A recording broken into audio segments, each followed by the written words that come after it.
Saudara, kekristenan itu bukan agama. Perhatikan ini baik-baik. Kekristenan itu bukan agama. Agama itu penekanannya kepada ritual dan ibadah. Ya, dengarkan kata ini. Maka itu semua agama di dunia, titik beratnya itu pasti kepada ritualnya. Semua acara untuk keagamaan. Maka itu semua agama di dunia pasti ada aturan ibadah dan aturan sembahyang. Itu pasti. Tetapi kekristenan itu bukan agama. Maka itu di kitab suci kita beda dengan kitab suci agama apa saja. Di kitab suci kita tidak ada aturan ibadah dan tidak ada aturan sembahyang. Ini kita harus tahu dulu. Ini konsep yang harus kita miliki dalam kehidupan kita. Maka itu kalau kita baca kitab suci kita tidak akan menemukan ibadah mesti jam sekian, begitu masuk tempat ibadah harus begini, mesti begitu, harus begini. Tidak ada. Begitu pula sembahyang. Tidak ditulis sama sekali di kitab suci kita. Harus jam berapa kalau sembahyang? Harus mengucapkan apa? Tidak ada. Semua agama di dunia, kalimat-kalimat sembahyang itu sudah ditulis dan tidak boleh diubah atau diganti. Dan semua umat mereka harus mengulang-ulang doa itu. Mereka sudah punya aturan baku. Kalau ibadah hari apa, mesti begini, pakai apa, dan semuanya itu. Nah saudara, kekristenan itu bukan agama. Karena apa? Karena pencipta alam semesta menyatakan diri kepada manusia sebagai seorang ayah. Dengarkan ini, tidak ada Tuhan di agama apa saja yang menyatakan diri, aku ini papamu.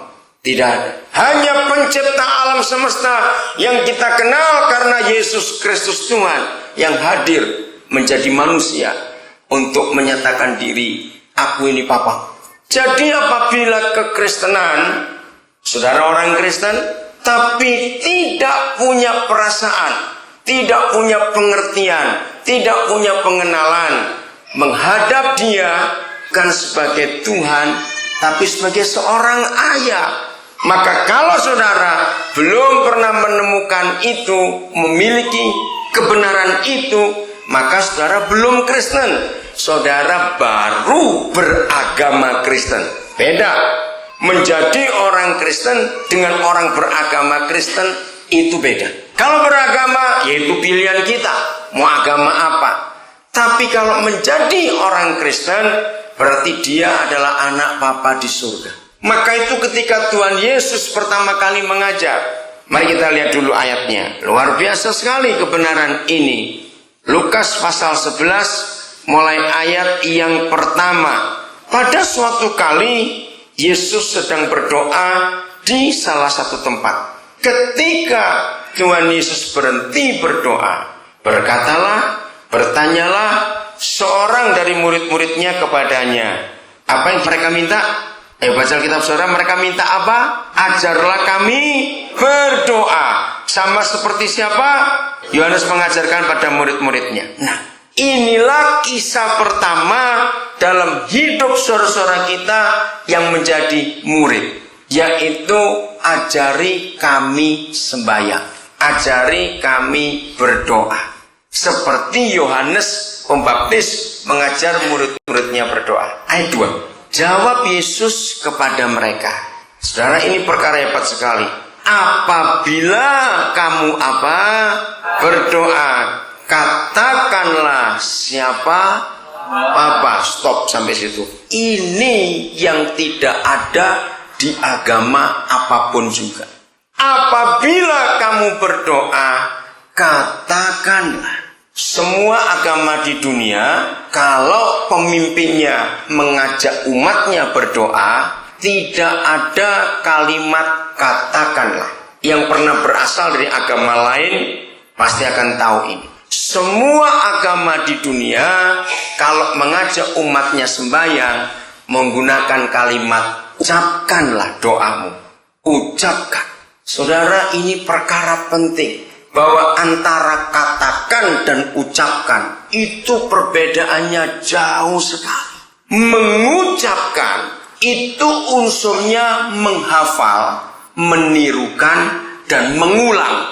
Ayo ucapkan, ucapkan. Tapi kalau katakan itu dari hati, bebas. Oke, saya beri contoh begini. Semua agama di dunia, mereka sembahyang harus menghafal. Kan semua agama di dunia, bahasa yang digunakan adalah bahasa pendiri agama itu. Maka itu semua agama di dunia pasti bahasanya beda-beda. Tergantung pendirinya berasal dari bangsa apa dan negara apa. Ngerti maksud saya? Nah, satu-satunya agama, kalau saya pakai kata agama, yang universal, yang tidak diharuskan menggunakan bahasa pendiri dari agama itu, hanya kita, Kristen. Maka itu kita nggak perlu belajar bahasa Ibrani, kita nggak perlu belajar bahasa Yunani. Sebab Papa yang kita temui, yang menciptakan semua bahasa di dunia, dia mengerti kita berdoa dengan bahasa apa saja. Katakan amin. Nah, kalau mereka harus menghafal dan hafalannya jelas, sudah baku. Maaf ya, jangan ada yang marah. Saya berkata ini. Kira-kira sebagai orang tua, kalau saudara punya 5 anak, dari anak ini bisa bicara sampai sekarang seumur 20-an lebih umurnya. Ternyata 5 anak saudara tidak bisa berkata-kata yang lain, kecuali sama saja. Papa makan, mama makan, papa makan, mama makan. Sampai umur 20-an saudara sedih atau senang punya anak seperti itu? Tidak bisa ngomong yang lain. Cepat jawab. Saudara, agama seperti itu. Bicara kepada Tuhannya harus dihafal. Tidak boleh salah. Karena itu dituliskan, ditemukan oleh pendirinya. Maaf, mereka mengucapkan kata-kata doa itu sudah ribuan tahun. Karena agama-agama di dunia sudah tua-tua, sudah ribuan tahun. Sama semua kalimatnya, kata-katanya. Dan mereka merasa puas kalau mereka sudah melakukan ritual di tempat-tempat ibadah mereka. Mereka menganggap Tuhannya senang dengan itu. Nah, ini bedanya. Maka itu di kitab suci kita tidak ada satupun pasal yang mengajarkan kita harus mengulang-ulang doa itu. Maaf, termasuk doa Bapa kami yang diajarkan oleh Tuhan Yesus dalam kisah yang baru kita baca ini, itu pun tidak disuruh ulangi, hafalkan. Tidak. Itu hanya contoh. Kalau kamu berdoa, katakanlah. Nah, kata yang penting, hubungan yang dekat, justru di sini. Katakanlah, Papa. Saya belajar ini luar biasa. Kita buka dulu. Kita lihat kisah yang luar biasa ini. Mazmur pasal 8 ayat yang ke-3. Baik, lihat ayat 3 di Alkitab saudara. Dari mulutnya siapa? Bayi-bayi dan anak-anak yang masih menyusu. Perhatikan dulu. Berarti ini anak-anak yang bisa bicara atau belum? Belum bisa bicara. Tapi apa yang Papa di surga buat atas anak-anak itu telah, bukan akan, telah kau letakkan dasar atau fondasi kekuatan karena lawanmu untuk membungkamkan musuh dan pendendam. Saudara, pertama kali saya belajar ayat ini itu tahun 70-an yang lalu. Saya heran. Kalau kita baca baik-baik, maka arti firman ini adalah Papa di surga mengajak bayi-bayi perang. Loh, betul tidak? Untuk telah kau letakkan dasar kekuatan karena lawanmu untuk membungkamkan siapa? Musuh dan siapa? Wow, masa bayi diajak perang? Ada apa arti firman ini? Dari mulut bayi-bayi dan dari mulut anak-anak yang masih menyusu, belum bisa bicara. Bapa di surga memberi senjata di mulut bayi-bayi itu. Ada apa?